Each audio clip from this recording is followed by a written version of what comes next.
তো hello friends, এখন দেখতে পাচ্ছ আমি কোথায় রয়েছি। জালান্দার স্ট্রিট রেস্টুরেন্টে 195 আনলিমিটেড ভেজ বাফট রেস্টুরেন্টে আমরা চলে এসেছি আনলিমিটেড আরেকটা বাফটের ইনফরমেশন তোমাদের সাথে শেয়ার করার জন্য। সেটা কিন্তু ভেজ লাভারদের জন্য। ননভেজ তো আগের দিন দেখালাম, ননভেজ তোমাদের সাথে দুটো বাফট অলরেডি শেয়ার করেছি। তো এটা হচ্ছে ভেজ বাফট, এটা কোরমাংলাতে। আর এত মানে ক্রাউডেড একটা প্লেস, আর এটা হচ্ছে সবথেকে ধরো মোটামুটি একটা বেশ ফেমাস প্লেস।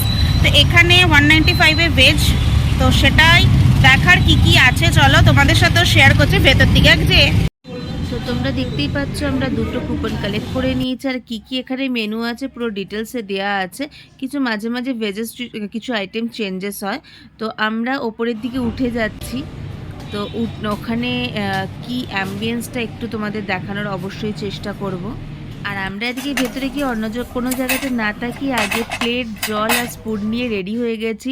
কি কি আমাদের দরকার মানে আমরা খেতে চাই সেগুলো সুন্দর করে প্লেটের মধ্যে সাজিয়ে নিয়েছে। তো তোমরা দেখতেই পাচ্ছ এখানে স্যালাড, রায়তা, মাঞ্চুরিয়ান, মানে অবশ্যই গোবি মাঞ্চুরিয়ান, তারপর কর্ন ফ্রাই, অনেক রকম আইটেম আছে, গ্রিন চাটনি আছে, রাইস আছে, নুডলস আছে। তো সব কিছুই আমরা অল্প অল্প করে নিয়েছিলাম।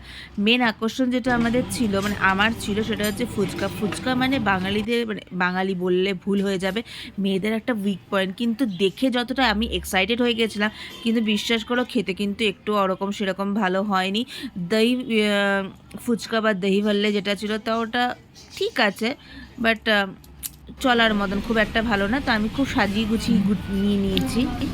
ক্রিস্পি মানে এটা গোবি মাঞ্চুরিয়ান, তার সাথে আমি খাচ্ছি শেজওয়ান সস দিয়ে। জাস্ট কথা হবে না, জাস্ট ফাটাফাটি। এটা হচ্ছে গোবি মাঞ্চুরিয়ান, আমার কাছে খুব ভালো লাগছে, রিয়েলি গুড। ইভেন স্যুপটাও খেতে টেস্ট। মাঞ্চুরিয়ান স্যুপ এটাও খুব ভালো। আমি একটু শেজওয়ান সস দিয়ে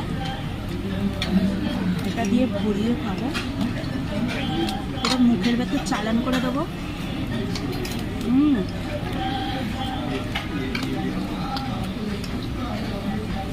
তো প্রথমে কিছুটা খাবার শেষ করার পর অল্প একটু পনির নিয়ে এসেছি, ভিন্ডি মশলা ছিল সেটা নিয়ে এসেছি, ডাল ছিল, নর্মাল রাইস ছিল, তারপর কর্ন রাইস ছিল। অল্প অল্প করে নিয়ে এসেছি, কারণ খেতে খেতে যতটা ভালো লাগছিল কিন্তু শরীর একটা অস্বস্তি লাগছিল বলে আমি সেরকম সব আইটেম নিতে পারিনি, ভালো লাগছিল না সেরকম। তার জন্য একটুখানি গুলাবজাম আমার আর বোনের জন্য নিয়ে এসেছি। তো খেয়ে যদি একটু মুখটা ভালো লাগে, তো আমার বেশ ভালো লেগেছে খেতে। আর শেষ পাতে কিন্তু আইসক্রিমটা নিতেও ভুলিনি, কারণ একটু হয়তো মুখটা চেঞ্জ হবে তার জন্য। আর গোলাপজামগুলো আমার বেশ ভালো লেগেছে, আমার তো ভালো লেগেছে, আমি বেশ ভালো খাচ্ছিও। তো খাওয়া দাওয়া কমপ্লিট হয়ে যাওয়ার পর শরীরটা ভালো লাগছিল না বলে তাড়াতাড়ি উঠে বাড়ির দিকে রওনা হয়ে গেছি। তো বন্ধুরা, মুখের অবস্থা দেখে বুঝতেই পারছে হালাত খুব খারাপ। আমরা 3 দিন আগে এই ভিডিওটা করেছিলাম, তো তারপর আমি ভিডিওটা এন্ড করতে পারিনি, কারণ আমি তোমাদের তখনই বলছিলাম শরীরে একটা অস্বস্তি লাগছে বলে তাড়াতাড়ি সব খাবার খেতেও পাচ্ছিলাম না, তাড়াতাড়ি বাড়িতে ফিরে এসেছি। তো বাড়িতে আসার পর শরীর খুব খারাপ হয়ে যায়, লুজ মোশন চালু হয়ে যায়। তো সিরিয়াসলি বলছি, আমরা যেখানে খেতে গেছিলাম জালান্দার, প্লিজ তোমরা যেও না। খাবার খেতে ভালো লাগবে, সেই সময় ভালো লাগবে, কিন্তু আমার যেটা মনে হয় ওরা প্রচুর পরিমাণ খাবার সোডা ইউজ করে। আর খাবার কোয়ালিটি মিষ্টি, মানে গোলাপজাম যেটা ছিল, আইসক্রিম ঠিক আছে, বাট এতটা খাবার সোডা ইউজ করে যাতে মানুষ বেশি খেতে না পারে, সেটা কিন্তু আমাদের হেলথের পক্ষে একটু ভালো নয়। তো ওর জন্য একটা তো এফেক্ট তো পড়বেই, অলরেডি এফেক্ট পড়ে গেছে, বুঝতেই পারছো। শরীর প্রচণ্ড খারাপ হয়ে গেছিলো, প্রচণ্ড উইক হয়ে পড়েছিলাম। ওখানকার খাবার please please please request, please ওখানে কেউ খেও না, কারণ আমাদের প্রচণ্ড অভিজ্ঞতা খারাপ হয়েছে। তো আমি চাই না তোমাদের মধ্যে কারোর এইরকম প্রবলেম ফেস করো। তো আমরা এখনো অবধি 3টে বাফ ট্রাই করেছি। আমরা এত বছর ধরে ব্যাঙ্গালোরে আছি, কখনো বাফ রেস্টুরেন্ট যেগুলো আছে কখনো ভিডিও করিনি। তো তো যখন এই 3টে করেছি তার মধ্যে সব থেকে বাকি দুজন প্রথম যেটা ছিল সে মির্চি মহারাজার, ওরা ফ্রুট কালার ইউজ করে কিন্তু ওরা বলে ইউজ করে না। ইভেন আমার যেটা খেয়ে মনে হয়েছে ওটা আমি মানে কনফার্ম বলতে পারবো না, কারণ ফ্রুট কালারটা কনফার্ম, কিন্তু টেস্টিং পাউডারও ইউজ করে। সেকেন্ড আরেকটা জায়গায় খেতে গেছিলাম HSR লেআউটে, সেটাও তোমরা দেখেছো, ওটা সিরিয়াসলি আমি ভালো খেয়েছি। তার থেকে সব থেকে জঘন্য এক্সপিরিয়েন্স হচ্ছে এখানে। তো প্লিজ আমি রিকোয়েস্ট করব যে তোমরা কোনোভাবেই ওখানে খেতে যেও না, যারা আমার ভিডিও দেখছো।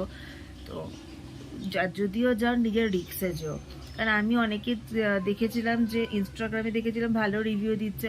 ভাই একটাই কথাই বলবো, রিভিউ দিলে ঠিকঠাক রিভিউ দাও, যেটা অরিজিনাল রিভিউ, যেটা অরিজিনাল প্রবলেম হয়েছে বা খেতে যেরকম টেস্ট সেটাই দাও।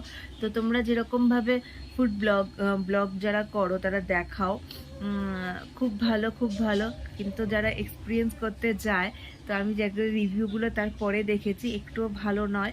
তো প্লিজ আমাদের মানে একটা তো হেলথ ইস্যু তো হচ্ছে, তো সেটা প্লিজ তোমরা একটুখানি ধ্যান রাখো। কারণ আমি জানি যে যারা ব্লগিং করো অবশ্যই মানে সবাই যে অনেস্টলি রিভিউটা শেয়ার করো তা না, প্লিজ একটু রিকোয়েস্ট করবো অনেস্টলি রিভিউ শেয়ার করো, কারণ অন্তত যারা আমাদের মতন মানুষ আছে তাদের যাতে এরকম হেলথ ইস্যু না হয়।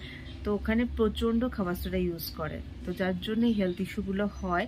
তো প্লিজ যেও না, খেয়ে আমার মতন এক্সপিরিয়েন্স নেওয়ার চেষ্টাও করো না। তো আজকের মতন ভিডিওটা এখানেই শেষ করছি, দেখা আছে তোমাদের অন্য কোনো ভিডিওতে। তো আজকের মতন টাটা, ভালো থেকো।